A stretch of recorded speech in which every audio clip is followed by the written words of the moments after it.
everyone and welcome back to Fashion Attack. Today we're gonna make a super easy IKEA hack. We are literally gonna go from this super boring IKEA mirror, so cheap, to the most wanted Pinterest mirror of the moment. It's wavy, it's curvy, so elegant. It goes on the market for $400. And I believe that we can do it in 1 hour. Okay, I'm always wrong with the timing, but something like that.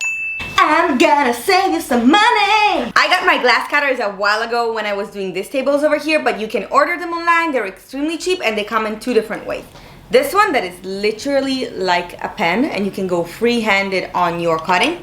And this one that instead works like when you were at school, making all circles, just placing this on the glass or on the mirror and then making the shape. Because I am talented, unorganized, I will simply go free-handed on the glass, drawing first with a marker. But you can totally follow the measurements that you're gonna find online. I'm putting you here the measurements on the top left, and you can totally take out your ruler and follow them and make it exactly as original. I thought it wouldn't be such a difference even if it just went free-handed, and it would look pretty even if it's not perfect. Put your shoes on, that's fundamental, and now take out your glass cutter. You cannot cut all the curves at one shot. You have to make a lot of little arches and break them one at a time. So you see here, I'm following one curve only, then putting the mirror more external compared to the table and just starting to smash it from the bottom. Automatically, it's gonna make a line and you can crack it off. I did not understand why the mirror was not falling off. Usually it just falls on the floor. And that's when you realize that IKEA has a sticker on the back of your mirror, and that's why it was not falling apart. We're gonna take this off, take the sticker off, and then continue. If you're gonna make this tutorial with a normal mirror, you probably have to skip this step completely.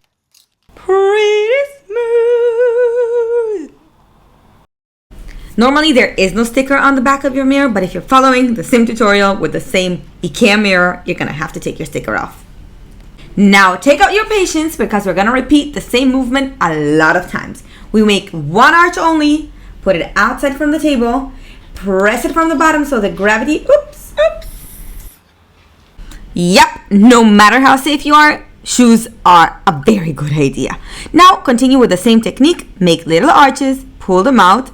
You're gonna do this also on little arches because it becomes smaller and smaller. There are areas that you want to break off.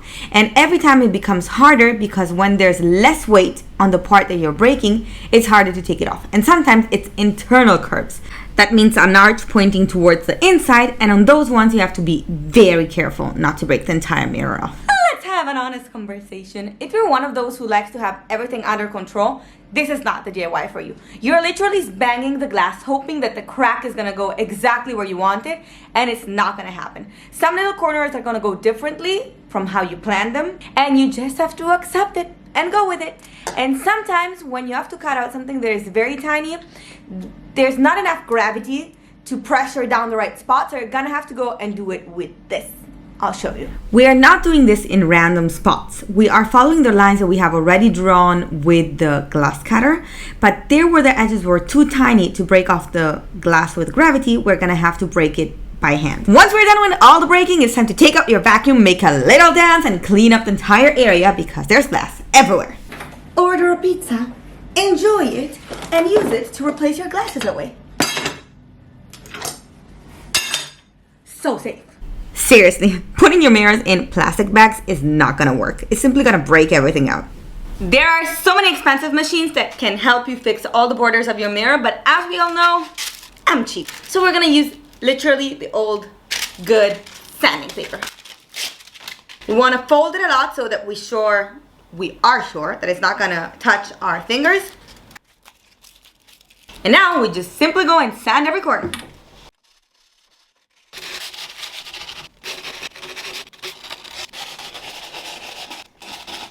Because you all people are way more responsible than me, I know a lot of you are asking, yeah, but is this thing dangerous? Is it gonna cut my finger? The answer is, after you sand it, no. Are you ready?